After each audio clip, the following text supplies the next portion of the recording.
déclaré. Dans ce troisième voie, on va entamer, toujours dans le même programme de deuxième année bac pro de l'analyse financière, c'est la capacité d'autofinancement.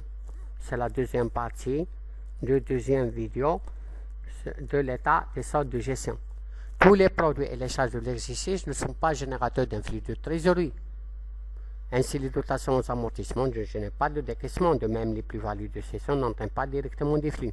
Pour mettre en évidence les flux de trésorerie générés par l'entreprise, différents ajustements sont opérés visant la neutralisation des éléments de résultat qui ne génèrent pas de mouvement de trésorerie. La capacité d'autofinancement représente le flux de trésorerie dégagé sur l'exercice. Il correspond à l'aptitude de l'entreprise à générer de la trésorerie pour faire face à ses charges et de ses engagements. La capacité d'autofinancement se calcule à partir du CPC par deux méthodes de calcul, une méthode additive et une autre soustractive. La méthode additive qu'on trouve dans le plan comptable sous le tableau de la forme de l'état des soldes de gestion.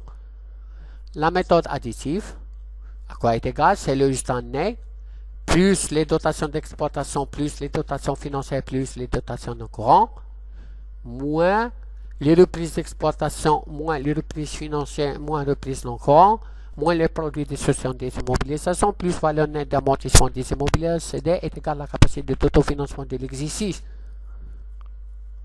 Tous ces renseignements sont tirés du CPC sans aucun retraitement.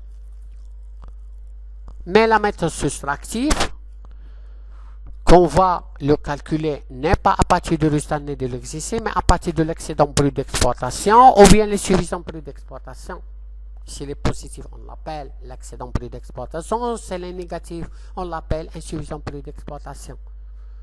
On va retrancher les charges déclaratives, on va ajouter les produits encaissables.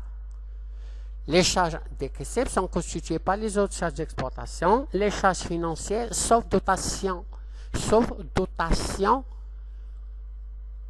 actifs immobilisés et financement permanent. Ça veut dire les charges financières seulement et à court terme.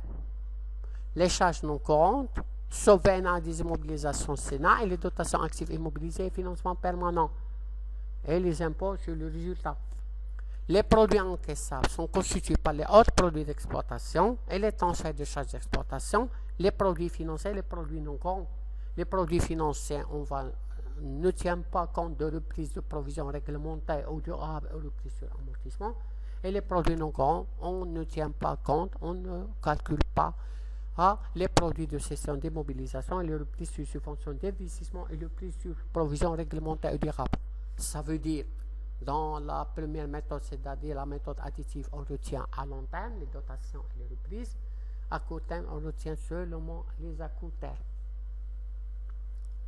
La fonction de la capacité de financement est d'assurer le financement des besoins de l'entreprise pour remboursement des emprunts, renouveler l'étude de production, faire face aux risques, rétribuer les actionnaires, assurer éventuellement le développement de l'entreprise. Plus globalement, la capacité d'autofinancement représente la source dégagée au cours de l'exercice par l'ensemble des opérations de gestion. C'est l'aptitude potentielle de l'entreprise à s'autofinancer. L'autofinancement est égal à la CAF, c'est-à-dire la capacité d'autofinancement moins dividende. On va maintenant voir les avantages et les inconvénients de l'autofinancement. L'autofinancement, c'est l'aptitude réelle de s'autofinancer, doit ensuite être comparé aux besoins financiers de l'entreprise. On peut énumérer les avantages et les inconvénients de l'autofinancement comme suit. Parmi les avantages, ils sont les plus souvent perçus et ils sont réels. Ils assurent une impédance vis-à-vis des pourvoyeurs de fonds. Il permet une plus grande aptitude au niveau de la stratégie financière. Il permet de freiner le poids de l'endettement et des charges financières. Il permet une stratégie de prix plus compétitive par l'allègement des charges. Il autorise une plus grande liberté en matière de choix d'investissement. Il améliore la sécurité des financements en cas de crise conjoncturelle.